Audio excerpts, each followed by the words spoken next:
Reorientasi nilai-nilai Pancasila dalam kehidupan dan di perguruan tinggi.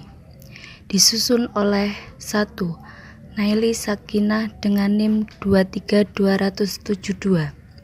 2. Maulida Yunia Rahma dengan NIM 23286. 3. Muhammad Subhan dengan NIM 23289. Pengertian nilai Pancasila dalam kehidupan. Nilai-nilai Pancasila merupakan landasan atau pegangan dasar bagi masyarakat Indonesia dalam menjalankan kehidupan berbangsa dan bernegara. Setiap aktivitas, keputusan, dan kebijakan baik oleh pemerintah maupun masyarakat selayaknya berpedoman pada Pancasila.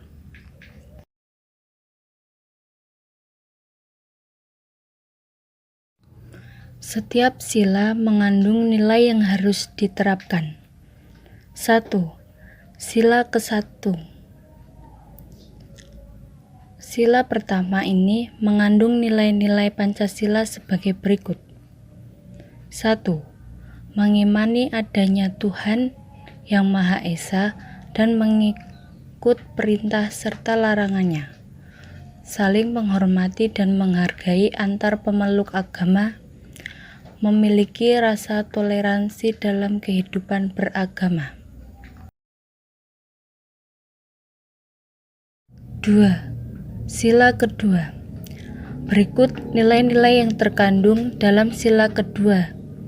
Seluruh rakyat Indonesia memiliki hak yang sama di mata hukum, agama, masyarakat, dan lainnya. Tidak ada perbedaan soal antara sesama rakyat Indonesia, mengutamakan sikap tenggang rasa dan saling tolong-menolong. 3. Sila ketiga. Berikut nilai-nilai Pancasila yang terkandung dalam sila ketiga. Menggunakan bahasa Persatuan Indonesia. Memperjuangkan dan mengharumkan nama Indonesia. Cinta terhadap tanah air, mengutamakan kesatuan dan persatuan, berjiwa patriotisme dimanapun kaki berpijak. 4. Sila keempat.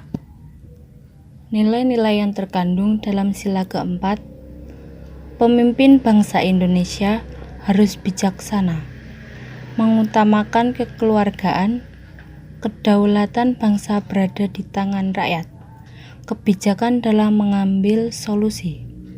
Keputusan bersama harus diambil melalui musyawarah, tidak memaksakan kehendak. Kemudian selanjutnya sila kelima.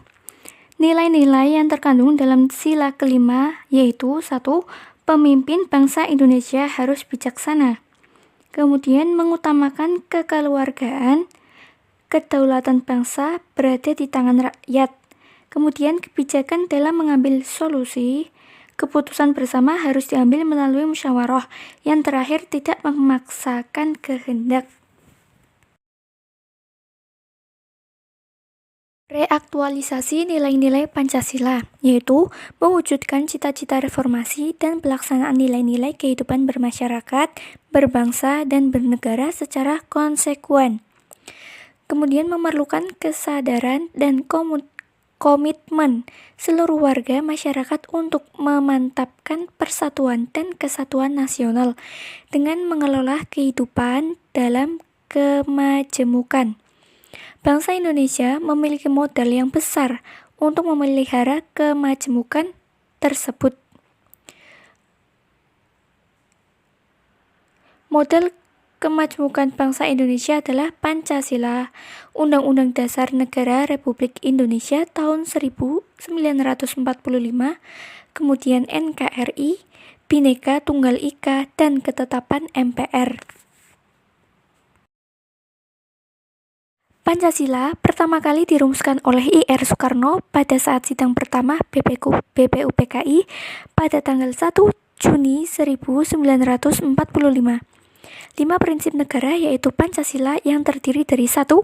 Kebangsaan Indonesia, 2. internasionalisme atau peri kemanusiaan. 3. Mufakat atau demokrasi. 4. Kesejahteraan sosial. Dan 5. Ketuhanan yang berkebudayaan.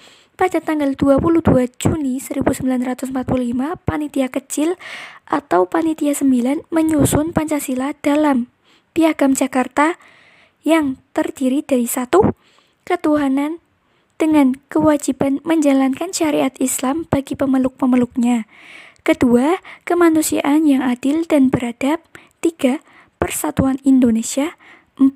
Kerakyatan yang dipimpin oleh hikmah kebijaksanaan dalam permusyawaratan perwakilan.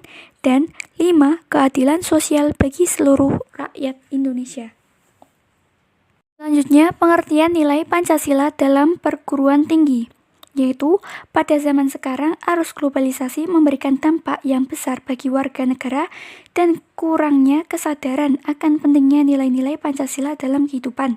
Tidak hanya itu, rendahnya pengetahuan tentang nilai-nilai Pancasila dalam warga negara, pelajar, dan mahasiswa akan dapat menimbulkan aliran-aliran ekstremisme yang akan berakibat tindakan-tindakan yang tidak sesuai dengan nilai Pancasila atau bisa disebut tindakan-tindakan radikal. Kemudian implementasi nilai-nilai Pancasila dalam perguruan tinggi. Implementasi nilai Pancasila ke-1 yaitu ketuhanan yang Maha Esa. Seperti contoh, jadwal kuliah sudah diatur sedemikian rupa sehingga tidak mengganggu jadwal untuk beribadah.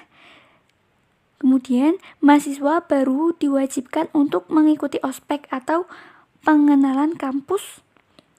Selanjutnya, UKM atau unit kegiatan mahasiswa kerohanian, misalnya UKM mahasiswa Buddha, Kristen, Katolik, Protestan, Islam, dan Hindu. Implementasi sila kedua, yaitu kemanusiaan yang adil dan beradab. 1. Mahasiswa dalam kampus berasal dari berbagai macam latar belakang, seperti budaya, agama, ras, dan suku bangsa. 2. Tidak ada pembedaan perlakuan atau diskriminasi dalam kampus. 3. Semua mahasiswa diperlakukan secara adil dan sama. Implementasi sila ketiga, yaitu Persatuan Indonesia. Melalui organisasi kemahasiswaan, membentuk suatu jaringan perkumpulan mahasiswa dari berbagai universitas di Indonesia.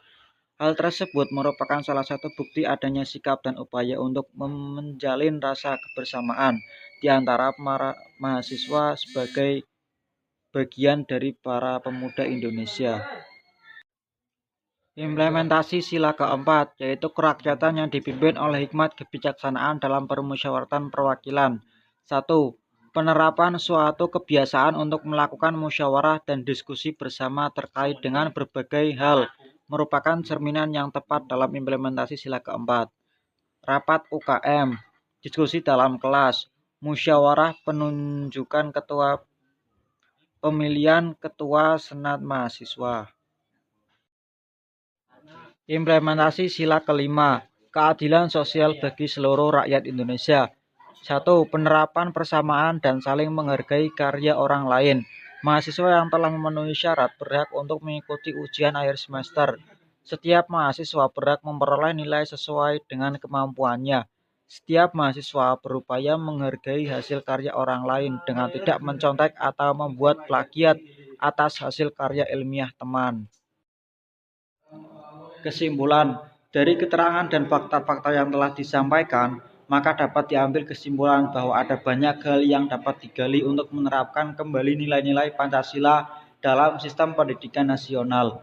Untuk membentuk kepribadian bangsa yang bermartabat, maka diperlukan reorientasi kembali nilai-nilai luhur yang ada dalam Pancasila. Nah, begitu teman-teman kira-kira penjelasan dari kelompok kami.